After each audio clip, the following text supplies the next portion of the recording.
parle de santé mentale aujourd'hui pour cette rentrée économique. De nombreuses interviews se succèdent ce matin ici avec la télé de Lyon.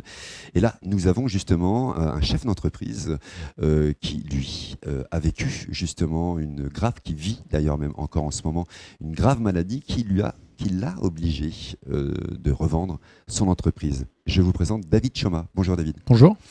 Merci d'avoir accepté cette interview. Vous êtes livré tout à l'heure devant une assemblée constituée de au moins 200 personnes. Vous avez expliqué votre parcours. Vous êtes le fondateur de l'entreprise et du groupe Davem, spécialisé dans la sécurité incendie. Vous aviez des clients importants comme l'Élysée, comme le MEDEF France, et on en passe. Et puis, d'un seul coup, vous apprenez que vous êtes atteint d'une leucémie. Oui. Et à ce moment-là, c'est la descente aux enfers. Comment ça se passe dans votre tête quand vous apprenez ça? Alors, au départ, on va à l'hôpital pour une notion de fatigue. Et puis, très vite, vous arrivez aux urgences et vous vous dites un aspirine, de la vitamine et ça va repartir. En plus, j'avais des rendez-vous ce jour-là, donc il fallait les honorer. Et puis, très vite, vous avez un médecin urgentiste qui vous met dans une salle, ils vous font des prises de sang, un grand nombre.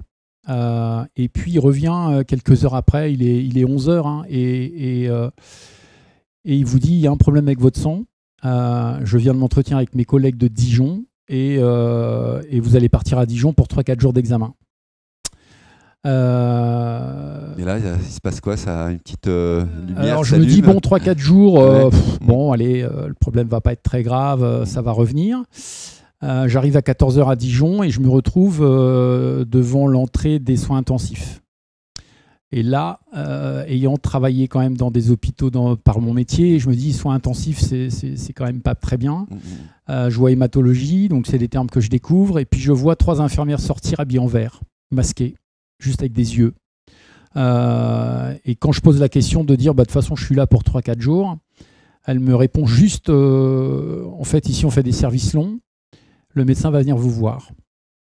On vous installe dans une chambre stérile, vous ne savez pas ce que c'est, bien évidemment, avec un énorme ventilateur, enfin une énorme machine à filtrer l'air. Et puis, vous avez une dizaine de personnes du corps médical qui viennent à votre chevet et qui commencent à vous prendre du sang. 30 pipettes de sang. Ouf. Ouais. En une seule fois. Oui, des 2 bras. Oui. Alors c'est des pipettes de quelques millilitres, mais voilà. Mmh. Et puis à 17h, je vois une personne arriver, qui est le médecin, qui va devenir mon médecin référent, et qui rentre avec psychologue, infirmière, un autre médecin, le chef de service, et qui, comme tout drame, prend le temps d'expliquer, vous prend la main, et vous dit, je ne vais pas vous annoncer une bonne nouvelle, mais ça, on les voyait rentrer, j'avais déjà deviné. Et on vous dit, voilà, vous avez une leucémie, on ne sait pas laquelle encore, et elle est potentiellement mortelle. D'accord. Et donc là, les premières pensées, évidemment, c'est pour votre fils, parce que lui, il n'a pas demandé ça. Ma première question a été, combien de temps il me reste à vivre? Vous avez posé cette question déjà? Oui, directement. Et là, les médecins ont été plutôt rassurants en me disant « Ne vous inquiétez pas, on n'en est pas encore là. » Mais vous rentrez dans un cursus où 24 heures après, vous êtes déjà en chimiothérapie. D'accord. Violente. Ça dure 2 mois. Avec de très très grosses infections. Quasiment tous les organes touchés. J'ai le professeur de service qui vient me voir au moment où je dis « Je vais tout arrêter » parce que je ne tenais plus les doses. C'était devenu, avoir mal au corps, aujourd'hui je sais ce que ça veut dire. Et puis, je vais évoquer son nom, hein, il m'en voudra pas, j'ai l'entraîneur de mon fils de judo, Nassar El Asri, qui est connu dans le cadre d'Auxerre Judo, avec la Judo Pro League, qui connaît Teddy Riner, et qui, le 5 février, le jour où je discute avec le professeur, où je veux tout arrêter, je reçois une vidéo de Teddy Riner sur mon WhatsApp. Ah oui. Ouais. Et qui sort du tournoi du Grand Slam de Paris, qu'il gagne d'ailleurs, et le lendemain m'envoie cette vidéo. Alors très simple, hein, en disant, faut que tu te battes, je compte sur toi, faut que tu te battes, D'ailleurs, je ne vous cache pas, je ne désespère pas un jour de le rencontrer sur un tatami, pourquoi pas. La boucle avec beaucoup d'honneur, mais bon, voilà. Et de là, je pars sur une force mentale incroyable. Ça déclenche quelque chose. Complètement. Cette vidéo. Ouais. Complètement. Complètement, parce que moi, j'ai toujours évoqué ça comme un combat, en fait. L'entraîneur de mon fils, quand je lui ai expliqué ma maladie, je lui ai dit, c'est avoir Teddy Riner en finale d'un grand championnat, il gagne Wazari, et il vous reste 20 secondes pour lui mettre Hippon. Sauf qu'il s'appelle Teddy Riner. Ouais. Ça change tout. Ça change un peu la donne. Merci d'abord pour ce témoignage et ces détails de ce processus. Alors j'imagine que c'est bien plus compliqué que ça. Là, on a évidemment l'effort. Mais pendant ce temps-là, David, l'entreprise tourne. Oui. Comment vous faites le lien? Qui fait le lien avec l'entreprise? Vous êtes le chef d'entreprise. Alors, je me retrouve dans une situation en fait, où je n'ai pas d'associé. Et ça, je crois que c'est le plus gros problème finalement. Je suis en chambre stérile. Je suis parti avec mon téléphone. Et je tourne en rond. Donc, j'appelle le MEDEF, bien évidemment, en disant « Est-ce que vous avez une solution pour moi ?» Alors, il me conseille, évidemment. J'appelle mon avocat, qui est un avocat au Auxerrois. Et lui me dit « Écoute, il n'y a qu'une chose à faire, c'est de protéger évidemment ta société. Tu ne peux pas gérer tes entreprises là où tu es. Tu es dans une chambre stérile juste avec un téléphone. » Et donc on décide de faire appel au tribunal avec l'accord du procureur et du président Bailly qui était présent ici, président du tribunal de commerce d'Auxerre, de faire appel à un mandataire ad hoc. Donc cette mandataire ad hoc, elle a une vocation, c'est évidemment de pallier à l'absence de décision immédiate et surtout de payer et les salariés, bien sûr, parce qu'ils ne doivent pas attendre, bien sûr. Et de payer les fournisseurs. Cependant, il se pose un problème, c'est que j'ai eu cette mandataire. Alors la première réunion s'est faite à l'hôpital de Dijon, en chambre stérile. Ils sont venus. Ouais, elle est venue. Avec beaucoup de courage d'ailleurs, et il a fallu expliquer tout le processus du groupe en 4 heures, avec tout ce que ça impose, vous alité, très fatigué, sous chimio, branché de partout. Et elle a été présenter la problématique au tribunal en disant voilà, le dirigeant étant le seul. D'ailleurs, on parle souvent d'homme clé. C'est souvent ça qui revient. Mais là, j'étais l'homme clé absolu puisque j'en dirigeais 5. Et malheureusement, il n'y avait personne pour reprendre le relais. J'ai connu même des démissions. Pendant que le dirigeant est à l'hôpital en chambre stérile, vous vous retrouvez avec des lettres de démission posées, sans préavis, sans signature de personne, ou c'est votre expert comptable qui vous appelle en disant « Écoutez, je suis embêté de vous appeler parce que le moment n'est pas choisi, mais vous avez 2 démissions. » Et des gens qui étaient complètement dans la responsabilité. Ça a été super compliqué.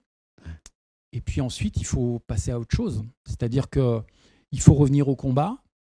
Il faut se dire que à cette époque-là, je ne savais pas encore que le 30 octobre aurait pu être fatidique pour moi. Et puis je me suis dit, moi, dans ma tête, on va sortir de là. Parce que ce n'est pas le premier combat, j'en ai connu des combats. Mais c'est un combat en lien avec votre santé, c'est pas le même complètement, que... Complètement. Et je me rappelle de cette discussion que j'ai eue pendant 4 heures avec cette mandataire. Maître Loiseau, je vais me permettre de la nommer parce que c'est quelqu'un de vraiment très bien. Elle m'a dit, vous savez, des dirigeants malades, on en côtoie tous les jours et vous verrez que vous vendrez. Et moi, je me rappelle, j'ai eu une réaction folle. Non, mais moi, vous ne me connaissez pas, je ne vends pas en fait. Non, je ne vends pas. Moi, je vais sortir de là et vous allez voir, on va tout défoncer derrière et ça va bien se passer. Donc, c'est une épreuve compliquée. Et puis, en mai 2024, on m'annonce la greffe. Donc, la greffe est anonyme, entre guillemets, puisque la seule chose que je sais, c'est que c'est une Américaine. D'accord. Une femme. Oui. D'accord, ça vient de si loin. Ouais, ça va si loin. La greffe est d'origine ethnique. C'est-à-dire que les Américains, les Canadiens et le continent européen peuvent se donner entre eux, les Africains entre Africains, etc., d'accord. Les Asiatiques entre Asiatiques. Donc j'ai la chance d'avoir cette femme américaine qui m'a fait ce don. Donc j'ai pu suivre traverser l'Atlantique par des biais GPS. Et je suis greffé le 5 septembre. À ça, on découle. Donc, j'ai vendu au 1er août. Donc, j'ai eu le temps de faire la passation avec la nouvelle entreprise, les repreneurs. J'arrive à l'hôpital beaucoup plus serein et avec un mental à toute épreuve, puisque évidemment. À ce moment-là, le plus dur est derrière ? Alors, je suis prêt mentalement à la greffe. D'accord. Mon fils est géré. Le plus dur est derrière, oui. Mais après la greffe, on vit la décompression du chef d'entreprise. C'est-à-dire que je suis sorti jusqu'au moment de la greffe, j'étais occupé puisqu'il fallait que je renseigne les clients, que je sois là, présent et que j'aide les nouveaux repreneurs. Voilà, c'est ça. Mais après la greffe, il se passe ce que le chef d'entreprise connaît à un moment donné, c'est la solitude.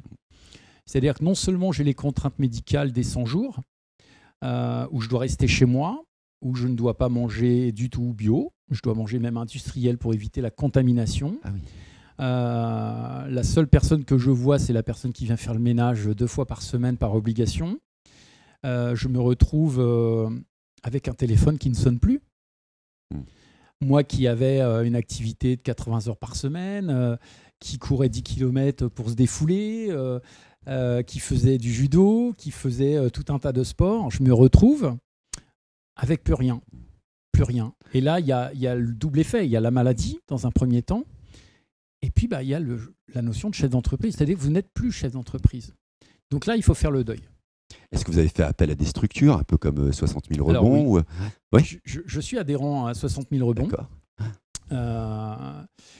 Je ne sais plus comment ça s'est fait. Je crois le réseau LinkedIn, pour ne pas le nommer, où je suis tombé sur un profil 60 000 rebonds et je me suis posé la question de savoir ce que c'était finalement. Donc j'ai contacté Sophie, qui est la représentante d'adhérents des chefs d'entreprise et des parrains.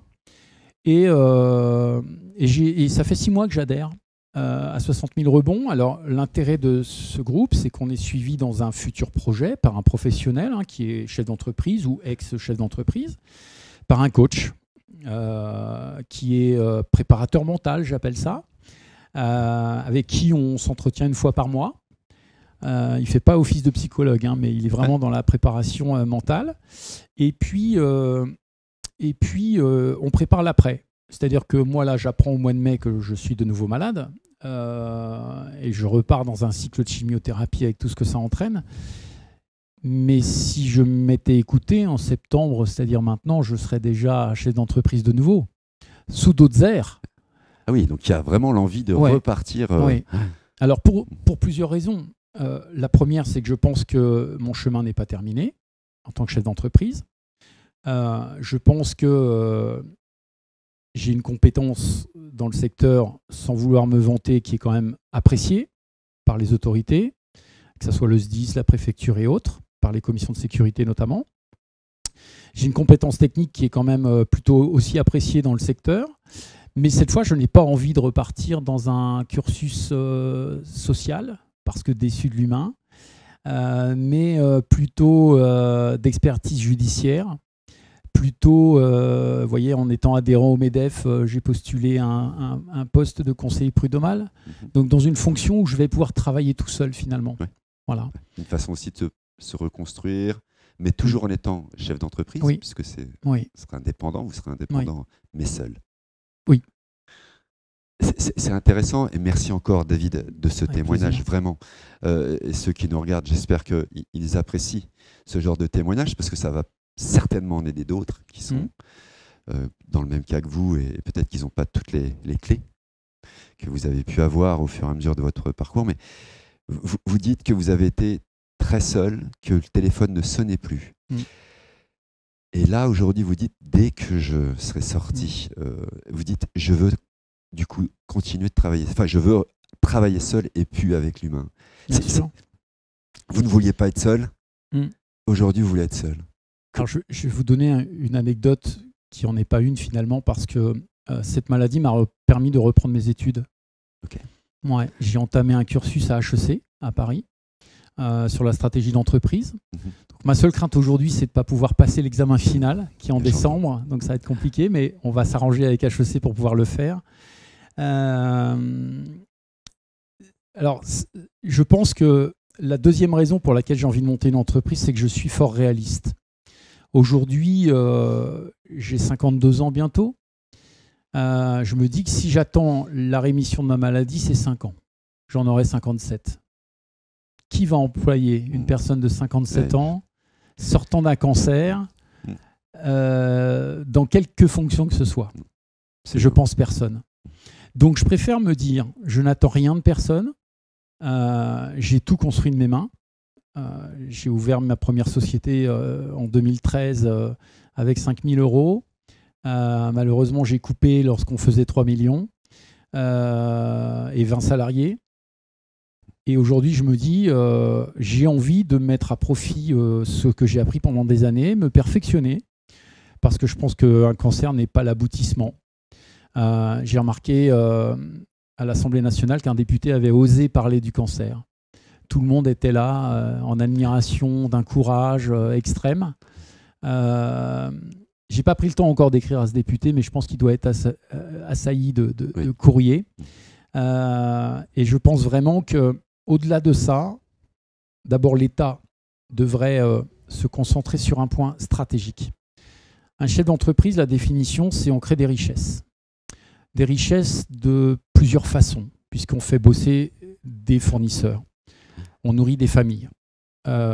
Sauf que le chef d'entreprise, aujourd'hui, s'il ne choisit pas son bon statut, s'il ne choisit pas ses prévoyances, s'il ne choisit pas son bon degré d'après, quel que soit l'incident, c'est très compliqué. Moi, aujourd'hui, par exemple, je n'ai pas le droit au chômage. Je vis avec les indemnités journalières. Voilà. Alors que j'avais un train de vie extrêmement confortable. Je me plaignais absolument de rien, mais je travaillais pour aussi. Même si la richesse en France est un tabou, on a bien compris qu'avoir de l'argent, c'était compliqué. C'est même pas bien, presque. Mais bon, je payais des impôts, donc voilà, je participais à l'effort. Mais au-delà de ça, lorsque tout s'arrête, en fait, tout s'arrête de partout. Je vais même aller au-delà.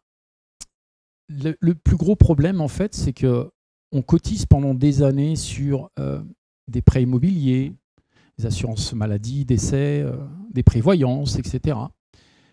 Et tout ce système-là, qui est d'une lourdeur impressionnante, prend en moyenne, mes prêts immobiliers, vous voyez, ça a pris 9 mois. Mais pendant 9 mois, il faut que vous continuez à payer les prêts immobiliers. Parce que sinon, on va vous dire gentiment, vous avez arrêté de payer, donc il faut... Ça le relais n'est que 9 mois après. Oui. Mais pendant 9 mois, vous avez quoi à battre? Une maladie, une chimiothérapie, des trajets de l'hôpital, une famille, bien évidemment. Et c'est très compliqué. Aujourd'hui, faire des allers-retours Besançon, parce que c'est là où je pars, c'est 2h30 aller, 2h30 retour, parce que c'est le centre interrégional de greffe et que Auxerre n'a pas la capacité technique de le faire, bien évidemment. Donc je respecte, évidemment. Dijon a découvert ma maladie, mais n'est pas potentiellement capable de greffer. Donc voilà, tout ça est très lourd. C'est-à-dire que vous vous accrochez à des petites choses qui paraissaient tellement dérisoires il y a 18 mois en arrière. Le fait de voir son fils revenir et repartir le matin, le soir, quand vous allez chez votre kiné, quand vous recevez un appel téléphonique, quand vous faites un événement comme celui-là, parce que pour moi c'était important avant de partir. Et puis je vous dis, le monde du dirigeant c'est fou, parce que vous le disiez, vous avez envie de repartir, mais c'est un monde fou en fait, parce qu'il faut avoir une hargne folle. Et en plus, dans un monde de fous. Et en plus dans une conjoncture politique qui est extrêmement complexe. C'est très complexe, ouais. Merci infiniment, David Chaumin. Avec plaisir.